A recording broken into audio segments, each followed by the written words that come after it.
Hello and welcome to Arabesque. Tonight we have a special treat for you. We are at Rich Mix in East London and Arts Canteen is presenting for us Reem Kelani.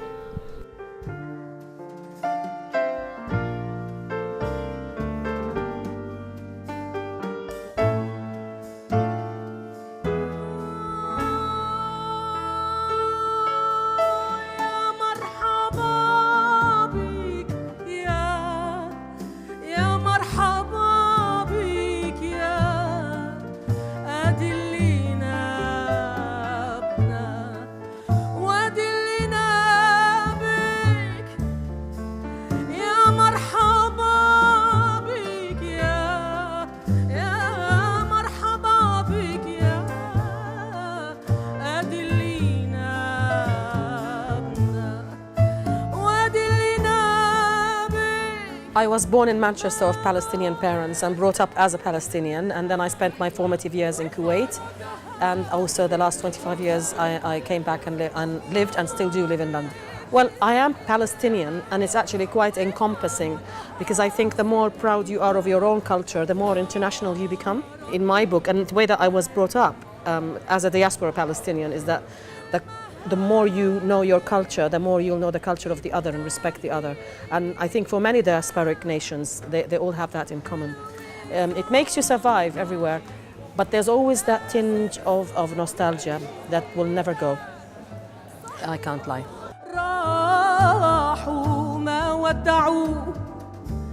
يا حسرتي مخلوق مريت صبحي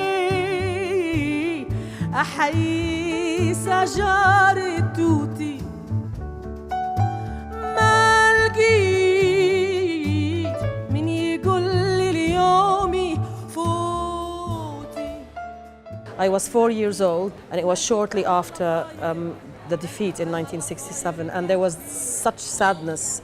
And this was this lovely school in Kuwait called Dar al-Hanan, a Palestinian school. And I started singing a famous song by Fairuz, Zaharat al-Madain, the flower of all cities, about Jerusalem.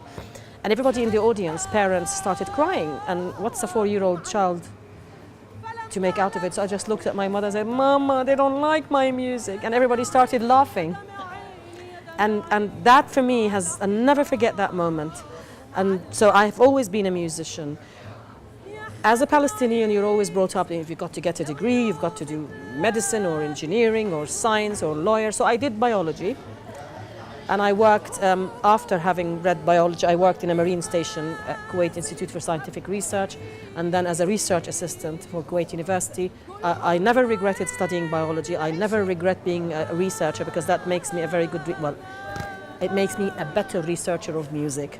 It's happened naturally and organically, but I've always been a singer, but I decided to make it professional 25 years ago.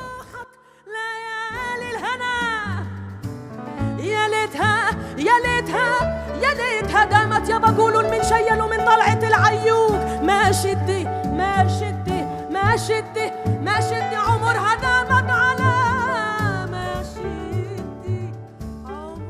I grew up listening to Gulf music, to Iraqi music, to Persian music, music from East Africa.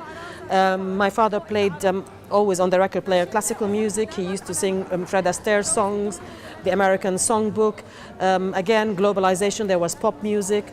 So Egyptian films and the Egyptian music in Egyptian films, that's part of the collective memory of most Arabs of my age. So all of these things, because I'm a diaspora Palestinian, I can't just say, oh, well, excuse you all, sorry, can you go away? I need to go and travel and sing the way my grandmother used to sing.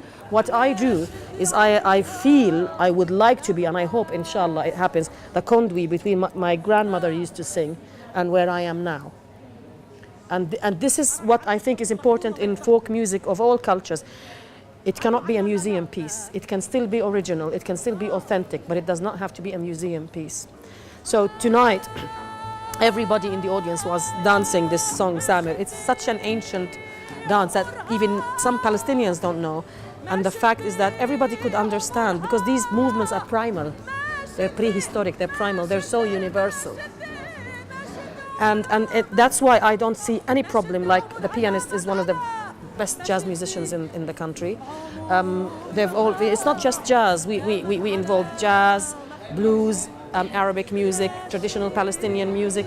So it's all of the above. And that is my making as a diaspora Palestinian. That is who I am. For instance, when Asir Saqqa from Arts Canteen asked me to do this, and I said, Asir, what would you like me to do? Because I do Palestinian stuff. He said, no, just do what you want to do, the way you feel you need to sing.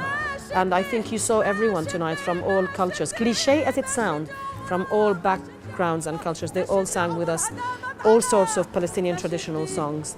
The audience is part and parcel of the music I give. It is a collective experience. Rather than calling it participatory, it's a collective experience.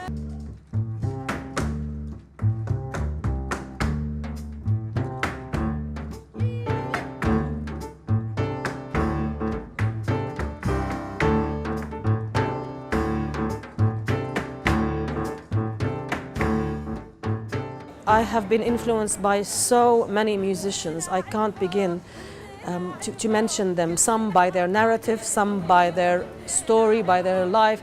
I've been influenced by the Palestinian mother who taught me a lot of the songs you heard tonight, the big Palestinian Big Mama, Al-Hajj. I've been inspired a lot by them. People like Woody Guthrie in America inspired me to actually not be afraid of singing what you really need to sing for social justice. There's a French singer who inspired me quite a great deal, and I don't even speak French. Her name is Barbara. In my book, one of the greatest singers God has ever sent on this planet is Jacques Brel. Before going on stage, by the way, I always play a video of Jacques Brel to psych me up. Basically, it is the troubadour, any musician or singer who's a storyteller, who takes me with them on a journey. Because I grew up in Kuwait, I listened to the music of the Arabian Gulf pearl fishers. And it's all this amazing syncopated clapping and singing. Camarón from Spain has influenced me quite a lot, because when he's singing, it's like someone calling to the prayers in the center of Baghdad. So it's all these sounds are so different, yet they're saying one and the same thing. So I'm influenced by so much. You won't have time. Keep rolling. Keep rolling.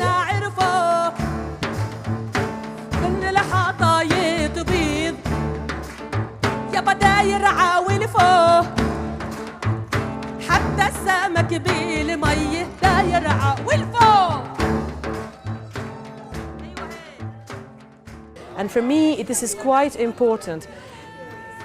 We need to show that we also live for Palestine. And hopefully tonight you saw and heard that.